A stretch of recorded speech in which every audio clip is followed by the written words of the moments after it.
అరాచక ప్రభుత్వం మరి ముఖ్యంగా పల్నాడు జిల్లాలో వైఎస్ఆర్సీపీ నాయకుడు మరి ముఖ్యంగా దళితులైన మంద సాల్మన్ గారిని చంద్రబాబు నాయుడు ఎర్రపతినేని శ్రీనివాసరావు గారి యొక్క హత్య రాజకీయాలకి తెరలేపారు.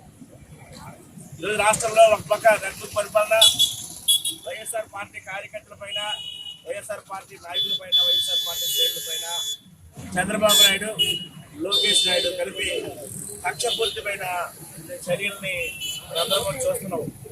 ఈరోజు రాష్ట్రంలో కూటమి ప్రభుత్వం వచ్చిన తర్వాత పిఠాపురంలో దళితులపై దాడులు, అటుపక్క పల్నాడులో దాడులు, అలాగే అరాచక పాలనని ప్రోత్సహిస్తూ చేస్తున్న విషయాన్ని కూడా ఈ రాష్ట్ర ముఖ్యమంత్రి, ఉప ముఖ్యమంత్రి చంద్రబాబు నాయుడు, పవన్ కళ్యాణ్ కూడా ఈ రాష్ట్ర ప్రజలకు ఏం సమాధానం చెప్తారనే విషయాన్ని మేము అడుగుతున్నాం.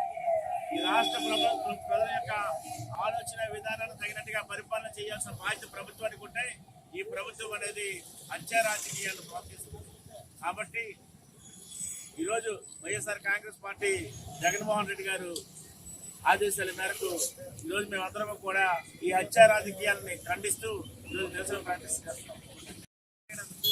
గారి హత్యపై ఉద్దేశపూర్వకంగా ఎర్రపతినేని శ్రీనివాసరావు ఆయన అనుచరులతో దాడి చేయించి హత్య చేయించడం జరిగిందనే విషయాన్ని ఎర్రపతినేని శ్రీనివాసరావుే మళ్ళా మందా సాల్మన్పై కేసు పెట్టించడం కూడా శోచనీయం. అంటే ఎవరైతే బాధితులు, ఎవరైతే హత్యకు గురి కాబడిలో ఆయన పైన 306 కేసు అనేది రిజిస్టర్ చేయడం అనేది నిజంగా ఈ కూటమి ప్రభుత్వం రాక్షస పరిపాలనకి నిదర్శనం చెప్తున్నాం. రాష్ట్రంలో బడుగు బలహీన వర్గాలు, నిమ్న జాతులు, అట్టడిక వర్గాలు బతికే అవకాశం లేకుండా మరి ముఖ్యంగా గవర్నమెంట్ విషయం ఏంటంటే గత 18 నెలలుగా ఆ గ్రామంలో ఉండే ఎస్సీలు కానీ, ఎస్టీలు కానీ, మైనార్టీలు కానీ, నిమ్న జాతులు కానీ 18 నెలలుగా ఊరు విడిచి బయటికి వెళ్ళిపోయారు. తన భార్యకు అనారోగ్యం ఉందని చెప్పి ఆయన వస్తే ఆయన హత్యించడం జరిగింది. అంటే ఈ రాష్ట్రంలో ఎర్రపతినేని శ్రీనివాసరావు లాంటి వాళ్ళు ఎంతమంది ఉన్నారు, ఈ రాష్ట్రంలో అరాచక పాలన ఎంత సాగిస్తున్నారని చెప్పడానికి ఇది పెద్ద ఉదాహరణ. ఈ రాష్ట్ర ప్రభుత్వం అనేది తక్షణమే బాధిత కుటుంబాలకి ₹1 నష్టపరిహారం ఇవ్వాలి, వాళ్ళ కుటుంబాన్ని ఆదుకోవాలి. మరి ముఖ్యంగా మీరు చెప్పినట్టుగా అవసరమైతే ఎక్కడ పొలం ఇచ్చేది సరే ఆ కుటుంబాన్ని ఆదుకోవాలని చెప్పి వైఎస్ఆర్ కాంగ్రెస్ పార్టీ డిమాండ్ చేస్తుంది. ఈరోజు ఈ రాష్ట్రంలో చంద్రబాబు నాయుడు, లోకేష్ నాయుడు, పవన్ కళ్యాణ్ దళితులపై దాడులు జరుగుతుంటే నిమ్మక నీరెత్తినట్టుగా దళితులపై దాడులు జరగడమే కాకుండా ఆడపిల్ల యొక్క మానవ ప్రాణాలు దోచుకుంటుంటే కూడా ఎక్కడ కూడా స్పందించిన వైనాలు లేవు.